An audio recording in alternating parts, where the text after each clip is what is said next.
Bakit parang wala ng tali itong isang kalabaw? Parang ano. Oh no! Hala, atin yun kasi may eartag. Pero bakit nakakapunta dun sa malayo? Ibig sabihin po, wala ng tali ito. Oh no! Akaw, wala pa naman dito ang mga cowboy. Ako, tawagin natin si Joseph po, mga kagandang buhay. Baka kung saan mapunta yan. Yan na po, naligo pala po si Joseph. Tinawag natin. Oh no! Oh, yung maliit-liit na kalabaw dyan, umakyat na. Takbo siya, mga kagandang buhay, kasi pag nawala yan, madidelay yung biyahe natin.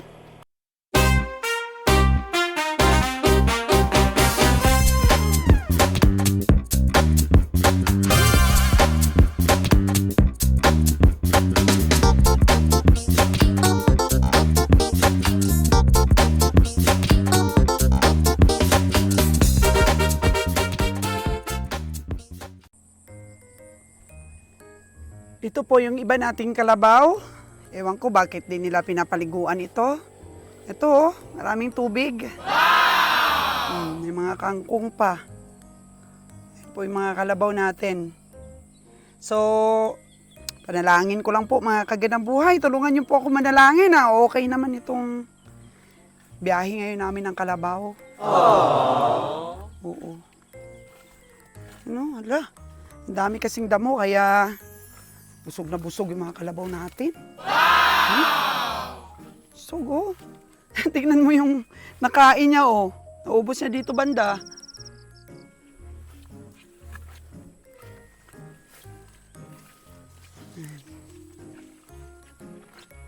Yung taga-katay natin, ayaw niya yung sobrang mataba na kalabaw.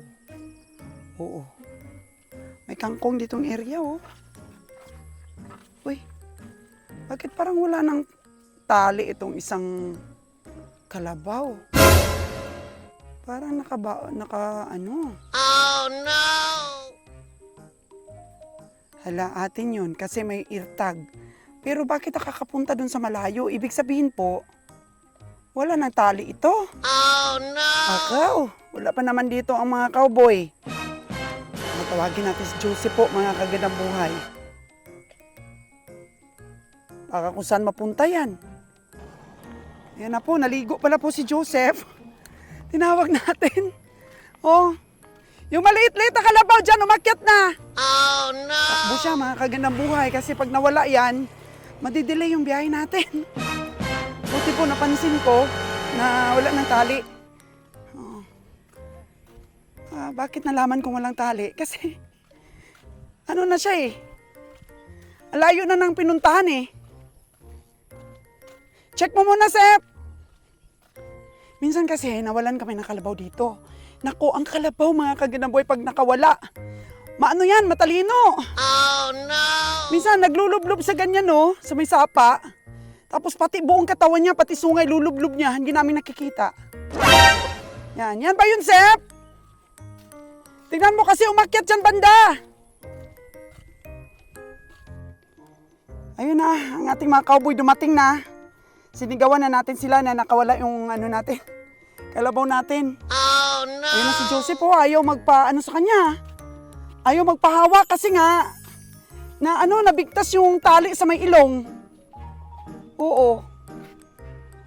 May natirang konti sa pang-ilong, pero talaga, nabigtas yung tali na natin po. Ay, hirapan si nito. Andito naman sila, Nasip. Tulungan ka nila dyan.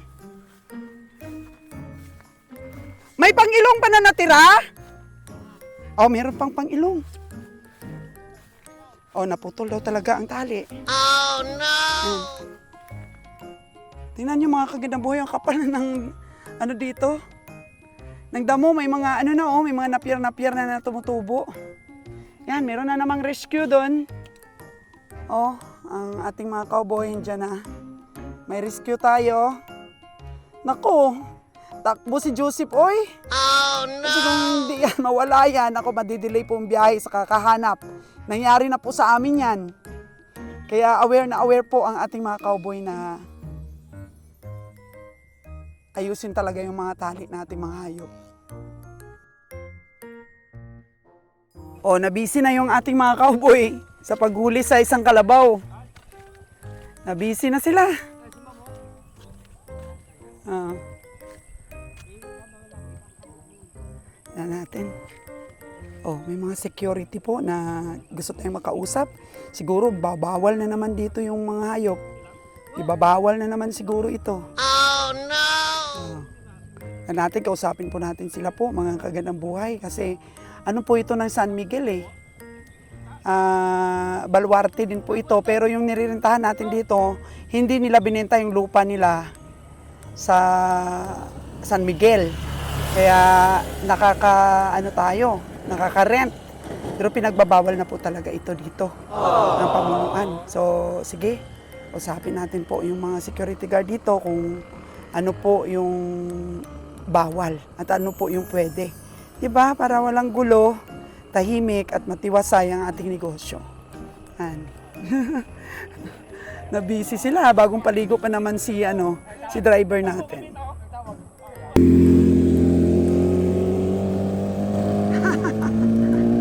Ay nako, mga kagandang buhay, dito na yung sundo ko. Puno po ito ng grocery. O, yung anak ko, yung bunso kong babae. Wow! Bata, dito ka! Yan. Ito ang tuwa rin yan, magano eh. Oh no! Ayos ka lang? Halatang halata na hindi sanay sa cowboy, no? May punas ka ba dyan? Hindi na ano? Basag. Basag yung ano? Cellphone ko. Tingin niya. Basag ba? Ay, naggasgas lang. Oh no! Ano yan? May ano yan? May... Wala. Ha? Wala. Walang ano yan? Oh, hala, yung ano mo, tuhod mo. Sige, punasan natin yan. Ayos ka lang? Ayos lang? Ayos lang. Pero dapat, talaga pag mga ganyan na hindi laging dinadaanan, madulas ang daan. Kaya ingat-ingat pa rin. Ako, magkakaroon ka ng piklat, yung makinis mong legs. Oh Karoon no! ng piklat yan. Sige, hanap tayo ng gamot para sa baby girl natin. Oh, nabasag ba? Parang gasgas lang anak ko Gasgas lang yan, di lang basag. May bisan. Ano yun, may ano naman, di ba? Wala nga. Walang tempered? Wala. Walang tempered? Ako, kabago-bago pa naman ang cellphone mo na yan. Yan, remembrance mo yan dito sa bakahan. Punta-punta ka kasi. Bakit saan ka ba ang punta mo? Dapat. Sa store? Ay, sa store pala ang punta ni Tintin. Punong-puno Punong-puno po yung ating Travis ng mga paninda. Sakit no? Bye-bye baby! Bye-bye na! Ayun na, si Manager Bio, alis na sila. Ayan, tuloy. Ano ba ginawa mo? Bakit napunta kayo dito? Hatid ka ng stocks to Boracay. Yan. Tingin-tingin pa kayo ng hayop dito. Apo. So mamaya po, darating ang aming itlog. Kaya magpadala si Kabiyang Bio ng mga grocery. Mga mga ribisco. Papunta po ng Boracay. Bye! Yan sila. Itlog natin mamaya pa darating. So sila? Paalis ang isa, dating naman ang isa. So nag-uumpisa na po pakain sa ating mga baka, ang ating mga cowboy. At tutukan din natin kung ano din ang mga price range po nitong mga baka na to. Tingnan natin yung mga itsura nila. Thank you so much mga kagandang buhay sa panood po ng ating Kalabaw serye.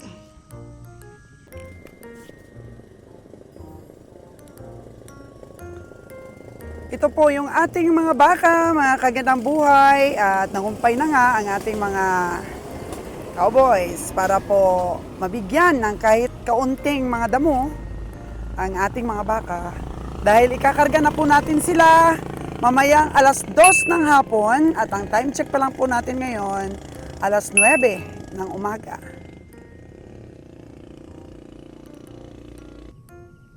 Ayan po mga kagandang buhay, sa baka na tayo. O napakasaya ang ating pagbabaka. Nasa 30 po silang lahat ito mga kaganang buhay at tingnan din natin ang mga katawan after ng biyahe. Ayan, nagre-recover po sila sa pagod nila kahapon. Tingnan natin sila mga kagandang buhay, ang 30 na yan kung magkano ba yung price range natin. Tapos nang mangumpay ang ating mga cowboy. Yay! Isda-isda daw, isda-isda. Welcome mga kagandang buhay! Dito sa ating pahingahan ng ating mga baka, dito sa Katiklan, Malay, Aklan. Yan sila.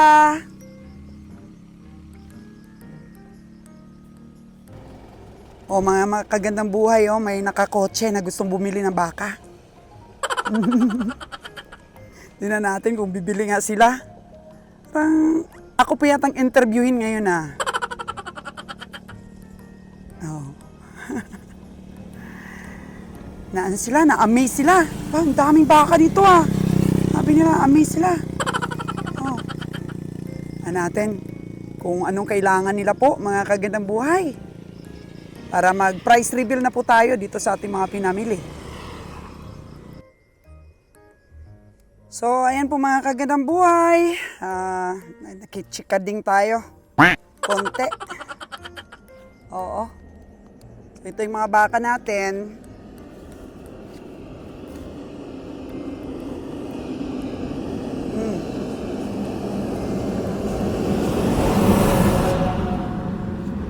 Si 092. Yun. Pahinga sila.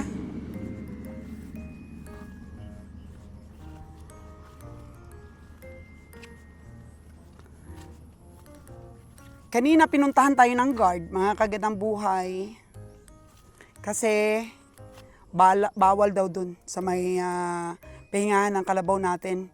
Kasi sinisita daw sila ng mga mga officer. Oo, pero dito banda, dahil hindi pa nabili ito ng San Miguel, ay okay lang, nandito tayo. Walang problema itong mga baka natin. Pero ang kalabaw kasi, nilalagay natin doon kasi nga, nakakapaligo sila. At ang kalabaw gusto tubig. Nakaka-relax sila sa tubig po, mga kagandang buhay. Okay lang dito sa mga baka. Hanggang doon. So nagbabayad tayo niyan ng ating pong pagpahinga dito. So far, healthy naman po ang ating mga baka.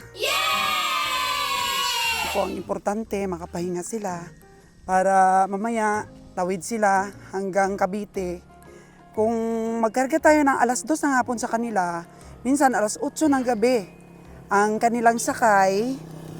At maaga pa po tayo nag-uumpisa ng karga dahil minsan may nagbibisyo po ng mga baka. So baka malate ang sakay. So halimbawa, sumakay tayo ng barko to Mindoro ng mga alas 10 ng gabi o alas 8, minsan alas 2 na madaling araw. Makakarating po tayo sa Cavite niyan, sunod na araw pa na madaling araw. Ganun po yun. So isang araw pa silang magbabiyahe hanggang madaling araw. Ganyan. Mga brown na baka healthy naman ang kanilang sitwasyon. So, medium size po ito na baka, mga kagandang buhay. Dahil di po namin matatamaan ang mga estimate sa malaking baka. Kung ano lang po yung nakikita ng ating mga sipatador na pwedeng pagkakitaan, yun na lang.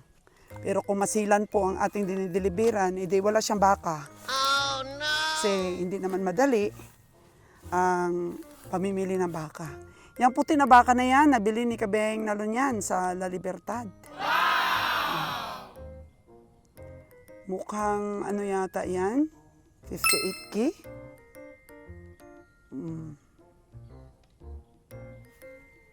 Tignan natin dito sa listahan natin, mga kagandang buhay, yung price range ng ating mga baka. Dito natin in-interview si Kabeng Roger sa puno na to. Yung topic niya is paano mangutang, kaya ang dami tuloy nagmi-message sa kanya. Kabeng Roger, turuan mo naman kaming mangutang. Natatawa na lang ako kay Kabeng Roger. Pero actually po, lahat ng mga sinabi na yun ni Kabeng Roger, experience po namin yun. Talagang nangungutang po talaga kami. Kaya next day, nandito po si Kabayang Roger para po pumirma sa bangko. Another utang na naman po. Utang na naman po. Diyan tayo sikat eh. Sa pangungutang para po makarulang pira, invest ng invest, utang ng utang, sabi ni Kabayang Roger.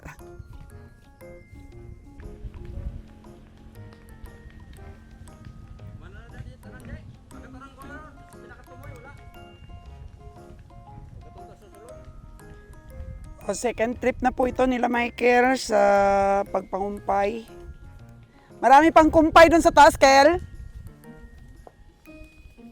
Marami pa kayo makuha doon ng kumpay. Last na daw yan. Oh, bigyan nila ng mga damo dito banda. Hindi pa daw nakakain yung dito banda.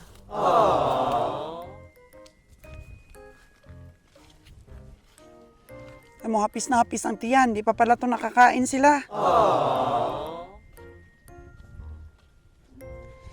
Ito na lang, Mike, yung hindi nakakain. Ito na lang.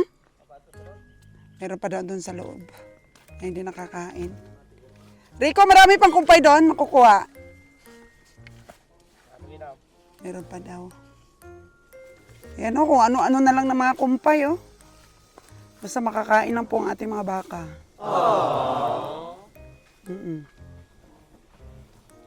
See, after this na makakain sila, painumin na sila mga kagandang buhay.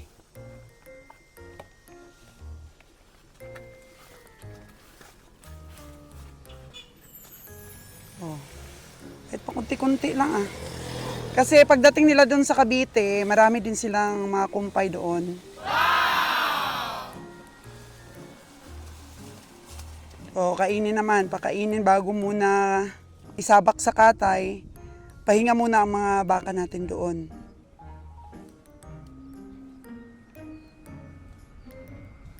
Kunti lang oh, kunti lang yung nakuha nila. Kinakain na ng baka.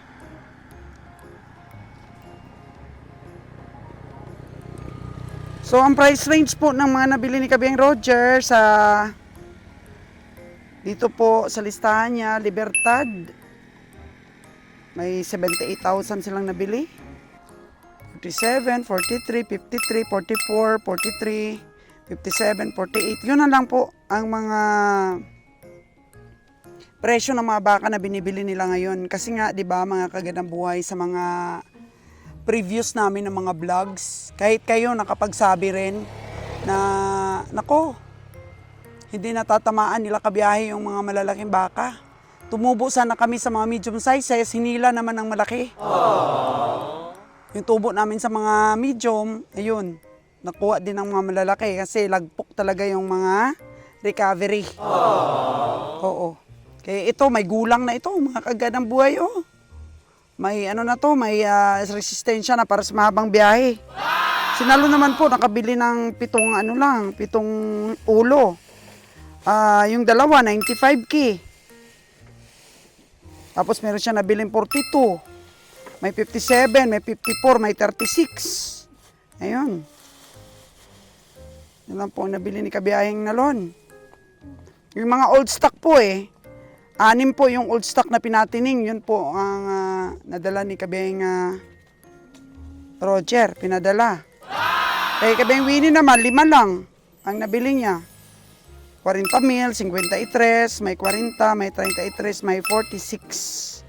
Yun po yung nabili. So itong nadala, bali siyam kay Kabayang Roger, 5 kay Kabayang Winnie, 7 kay Kabayang Nalon, at saka old stock po na 6. Oh. Yun lang po ang mga presyo na kaya stockyard. Eh kung taga-katay natin, naghanap ng malaki, may bili rin naman po kami ng malaki. Mayroon niyang 78 din na nabili si Kabiyahe. Basta po, sa palagay namin, hindi masyadong mataas ba? Yung kayang pagkakitaan, eh kung sobrang mahal, hindi na. At dito sa mga medium sizes, yun talaga yung mga tumatama din na mga sipat nila. Natatamaan po nila ng mga sipat. Kaya laking tuwa po namin, itong last na katay po, nag-recovery po ng 6.5. Nung nakaraan po, 4.8, 5.5, ganun lang, 5.8. Ngayon po yung pinakamataas-taas. 6.5, mga kagandang buhay, yung recovery. Ang bawat baka na yun. 50 lang rin yun ang kinarga. So, medyo maluwag po talaga. Medyo maluwag ang pakiramdam pagka gano'n nakaka-recover din tayo ng sasapat po sa mga expenses natin. Diba? Ayan po yung mga tamanyo ng baka nating nabili. Doon daw sa baba, hindi pa nakakain. Magkumpay pa kayo, Rico? Hindi na yun ang last? Ito na ang last daw. Kumpay sila. So ako, magpapatid po ako doon sa Katiklan sa store natin dahil medyo ano rin, masyado nang init na. Sabi naman kasi ni Sir John Real, kahit medium sizes lang, basta maganda ba ang katawan? Okay ba ang katawan? Hindi ba payat? May laman naman ang katawan. Kaya, yun, very happy ang team dahil kahit papano, kumita nung nakaraan. Sana ito, kung kikita rin mga kagandang buhay. Holstein, ito siguro yung old stock natin na pinadala ni Kabeng Roger, yung Holstein. Kasi napansin namin, medyo hindi rin masyadong lumalaki. Pero lumaki na rin siya, mga kagandang buhay. Kaya kung may patining tayo, tapos medyo nakulangan tayo dun sa mga baka na nabili, na mahuhugot. Pero yun nga lang, extra puhunan po yun, mga kagandang buhay. So dahil nga sa sineperate ko na yung puhunan ng baka at kalabaw ni Kabeng Roger, kailangan madagaling siyang dumiskarte sa sa sinusuplayan niya na makahingi ng down payment para po tuloy-tuloy ang pamimili. Kasi kung hintayin pa nilang matapos ang katay, delay po ang pagsipat, delay din po ang biyahe, maapektuhan din po ang ating mga taga-katay. Kung gusto niyo mabilis po ang biyahe namin, anuhin po namin ito. Sabi ni Kabiyahe at ng team, pwede naman daw bawat linggo. Kung mag 4 times a month na po tayo, para po hindi naman po magtampo ang taga-katay natin ng kalabaw na ngayon ay sinasamahan po natin ng kalabaw para hindi po magtampo ang taga-katay natin ng baka. Kasi mahirap naman talagang mamili kung puro baka lang. Pero kung may kasamang kalabaw, mabilis. Mabilis po tayong makapuno ng truck natin. Kasi hindi puro baka. Hindi pa mapipressure tayo. Ay kulang ng 10, kailangan talaga makabili tayo ng 10 pa para makabiyahe na. Ay di, mapipilitan kang bumili ng mga mahal. Kasi, siyempre, may kulang pa yung pangarga natin na 10 baka. Ngayon, may kalabaw na, relax. Relax talaga po, mga kagandang buhay. Ayan, bibigyan ni Rico itong isa. O ba, ang dami nang binigay mo, Rico. O, bawasan.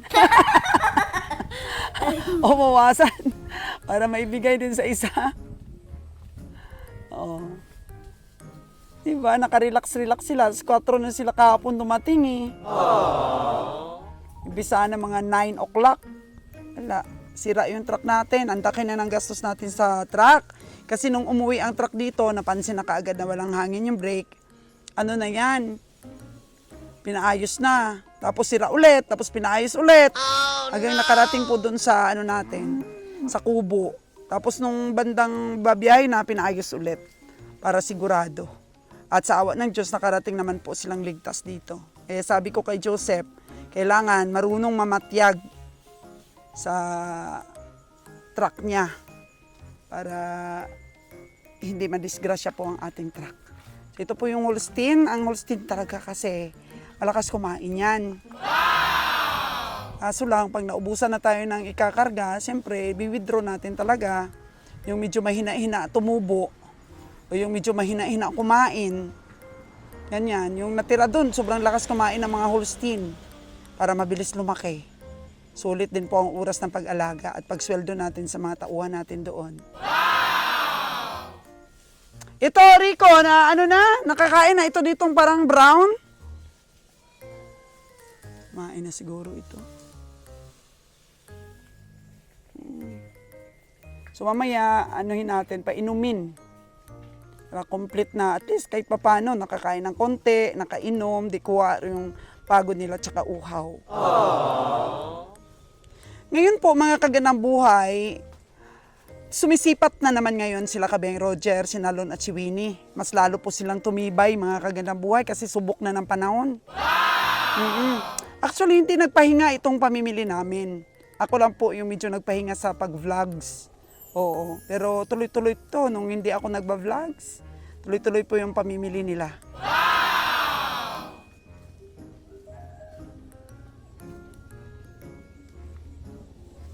Ngayon, hintayin ko na lang po na matapos sa pagkain si Michael and then magpahatid po tayo dun sa tindahan natin para mabisita rin po natin sila. Si Michael, oh. Napagod si Michael, ah. So, sundan ni Michael itong biyahe na to, mga kaganang buhay, kasi mga 2 weeks din siya doon sa Negros. Sinamahan niya doon si Kabeng Roger, kasi si Cas nga po, mga kaganang buhay, ay nag-iba na ng trabaho. Kaya si Michael muna doon for 2 weeks, and then ngayon, samahan ni Michael itong biyahe na to ulit. Para po siya na naman doon ang mag-manage sa Cavite natin. Patid ako, Mike, doon sa Napat. Patid ako sa store natin.